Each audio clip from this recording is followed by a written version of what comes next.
Hi, I'm Andy Adams, Managing Editor at Canadian Yachting Magazine, and with me today is Al Donaldson, Executive Director at Boating Ontario.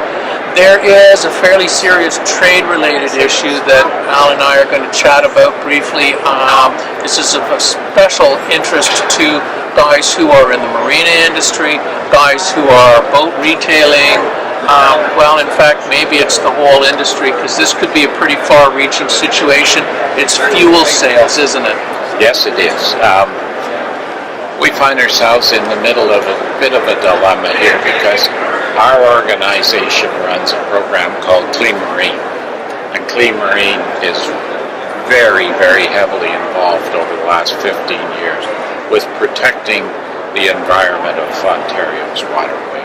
So we are really big fans of the environment and protecting it. Well, and I should stop you for a second. That was a global leading program, wasn't it? Well, it still is. It still is. It's probably the most program that has the highest participation rate. It's voluntary, and we have about 250 marinas that are in it. To my knowledge, no other place in the world has the same participation, and it's an excellent program. So we're real believers in the Clean Marine program and in the environment. Where do we go from there? Well, the issue that we're talking about today, Andy, is the replacement of fuel tanks for marinas. What's happening is, you may recall, there was a fire a couple of years ago in the propane industry in Toronto. A couple of people lost their lives, and this brought the government into taking some action. That action has spilled over a little bit into tightening of the requirements for replacement of fuel tanks.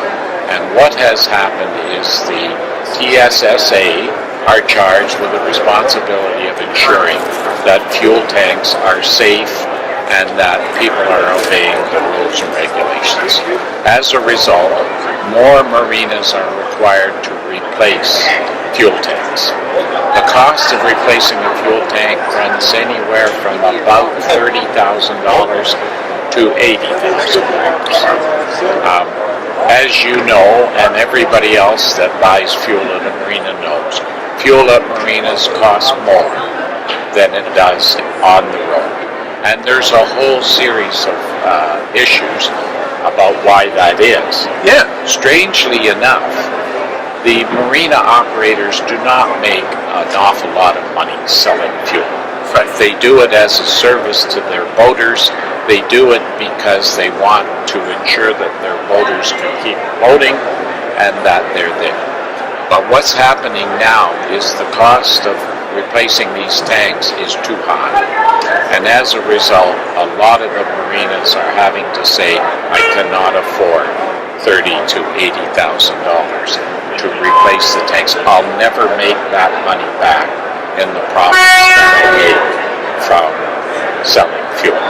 Yeah. This is all well and good, and as long as there's other people in the area selling fuel, it's fine. It's a competitive marketplace, and it's law of supply and demand. We understand that. We also understand that we want to maintain environmental safety on fuel sales, so that's very important too. What is happening now is that the marine operator is simply saying, I will not do it. So he is not going to sell fuel in the future. This is a serious problem in small lakes where there's no other alternative available. That's exactly the situation my own cottage is in. We've got one guy on the lake, 500 or 600 cottages, and a ton of people visiting who are fishermen. Yeah. But it's still not enough fuel sales, and I've spoken to the local guy. He does not have the financial wherewithal, especially on our seasonal kind of a business in Ontario, to be able to afford that investment. So now what? Well, what's happening now is where these situations have occurred, people are now bringing jerry cans up in the back of their trucks and cars. They're going up Highway 400 with 10 jerry cans in there, which is just a bomb looking for an accident to happen. Absolutely. Then they get to their marinas, and the marina will not let them fuel in the marina because of insurance issues, numbers of fires, and all kinds of problems. So they load the jerry cans into their boats, they go out in the lake, and they fill the boat up in the lake. And they spill fuel all over the place, which brings us into the conflict with Clean Marine. What we're trying to suggest here is that the environmental people, the government, the fuel people don't seem to want to participate at all in the replacement of these tanks. They say that's not our issue, we're selling the fuel, and so that's that. The government doesn't want to know it, and as a result, the problem is escalating, and more places are no longer selling fuel. And it's a very serious problem. We're trying to get the government to understand the issue and to address the environmental pollution that's happening because of these spilled fuels. It's a very serious problem, and we don't know what the answer is. We can't mandate people to sell fuel if it doesn't make any economic sense, and yet we're loading all the environmental costs on the marine operators, and they're simply saying, I can't afford it. So it's a long-term problem, and it's not one that we're very happy with, and we're looking for a solution to it.